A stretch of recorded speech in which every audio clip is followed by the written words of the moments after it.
प्रमुख पत्रिकाओं में 38 से भी अधिक शोध पत्र एवं आलेख प्रकाशित हो चुके हैं। सर, आप यूजीसी के research project the comparative study of women in Hindi और तमिल नॉवेल्स के सहायक अन्वेषक भी रहे।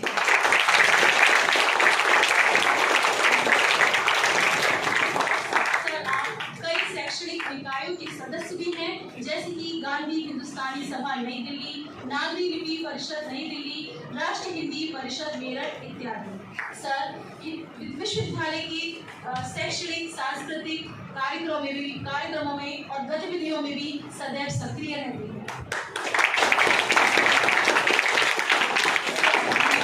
हमारे विद्यालय की ओर से बहुत बहुत आभार व्यक्त करती हूँ कि आपने हमारे आमंत्रण को स्वीकार किया और अपना बहुमूल्य समय हमें प्रदान किया।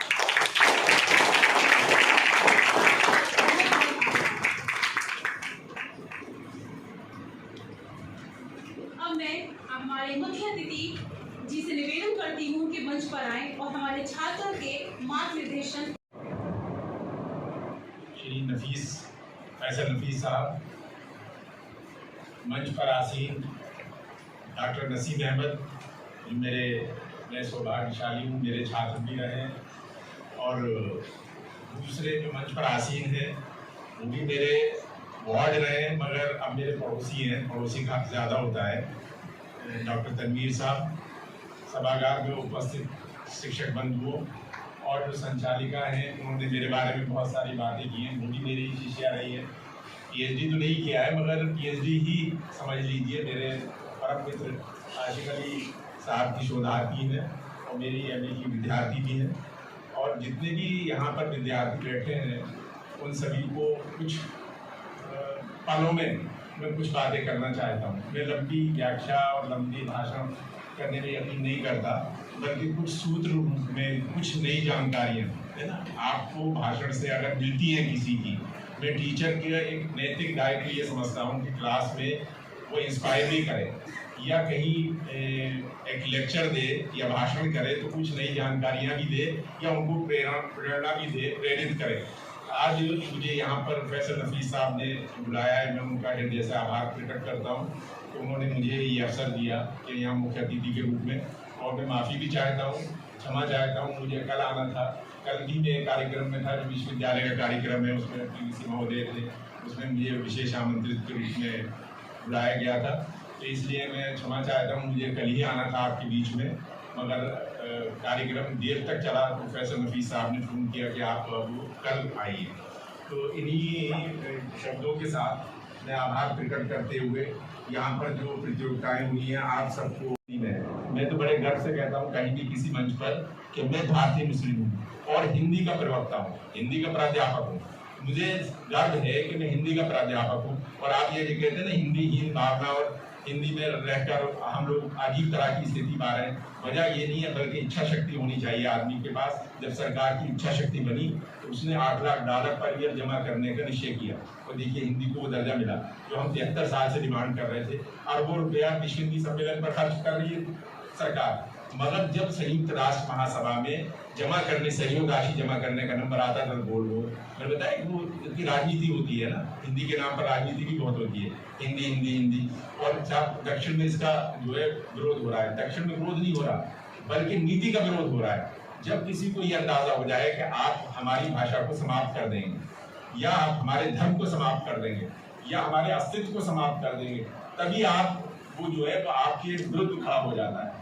तमिलों को ये भाव पैदा हुआ कि हिंदी अगर राजभाषा बनी तो जो हमारी तमिल है, तेलुगु है, कन्नड़ है, मलयालम है, वो समाप्त हो जाएगी।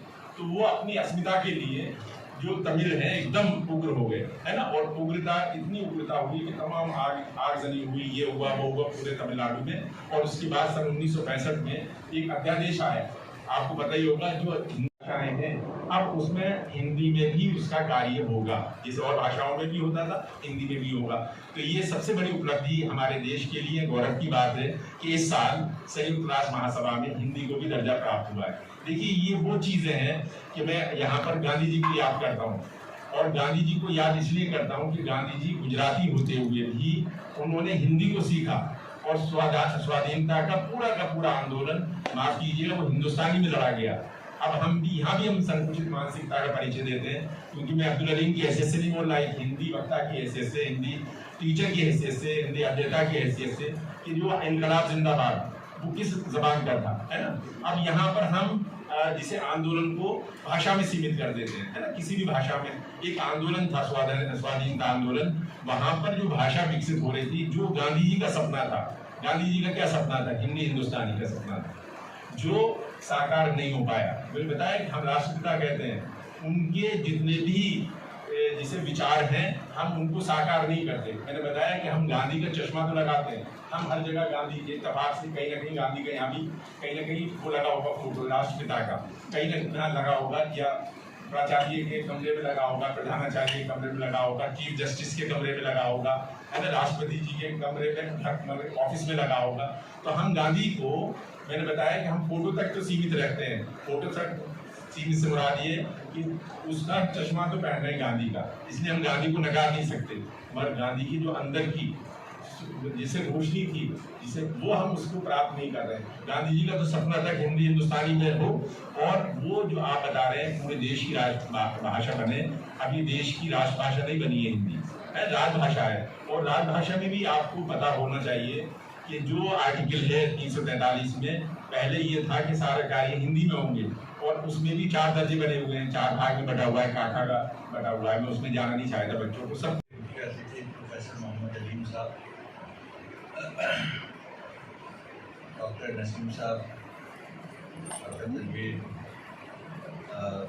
सुश्री ज्योति कुसुंबल, मेरे साथी अध्यापकगण और प्रिय छात्र, ये कार्यक्रम कल होना था 14 सितंबर को, लेकिन किन्हीं कारणों से कल नहीं हो पाया। और कल एक हमने इसका रिहर्सल करा दिया था यार, जिसमें सबने अपने जो है विचार प्रस्तुत किए थे। और आज जो है हम बड़े भाग्यशाली हैं कि प्रोफेसर अलीम साहब को आज टाइम था, तो हमने इनसे रिक्वेस्ट की थी कल कि आप आज आ जाएँ, और आज वो आए और बहुत ही ओजस्वी भाषण दिया यहाँ पर, और हिंदी के विकास के सिलसिले में बात कर रहे थे। उन्होंने अपने विचार प्रस्तुत किए और जिससे हम लाभान्वित हुए, और आप भी लाभान्वित होंगे। जब भी हिंदी की बात की जाएगी तो उनके विचार जो हैं वो आपको याद आएंगे कि किस तरह से उन्होंने जो है अपनी बात जो है और सरलतापूर्वक रखी, और वो बात जो है हमारे जो है मस्तिष्क में उतरी। देखिए, मैं जब भाषण सुन रहा था तो 2-3 चीज़ें मेरे दिमाग में आई। एक बच्चे ने, किसी ने कहा था कि हिंदी में मौलिक सोच को विकसित करने की ज़रूरत है, और ये ज़रूरत है, ये आज की ज़रूरत है कि हम जो है हिंदी में सोचें। हमारी सोच जो है मौलिक होनी चाहिए, और मौलिकता जो है वो हिंदी के माध्यम से आनी चाहिए हमारे विचारों में। जिस तरीके से डॉक्टर साहब ने अभी कहा कि आप चाइना जाते हैं, वहाँ पे MBBS करने जाते हैं, इंजीनियरिंग करने जाते हैं, तो आपको चाइनीज़ सीखने की ज़रूरत होती है। आप और कंट्रीज़ में जाते हैं, रशियन ब्लॉक के कंट्रीज़ में जाते हैं, तो वहाँ की लोकल लैंग्वेज सीखने की ज़रूरत होती है। कक्षा 9 से प्रवीण कुमार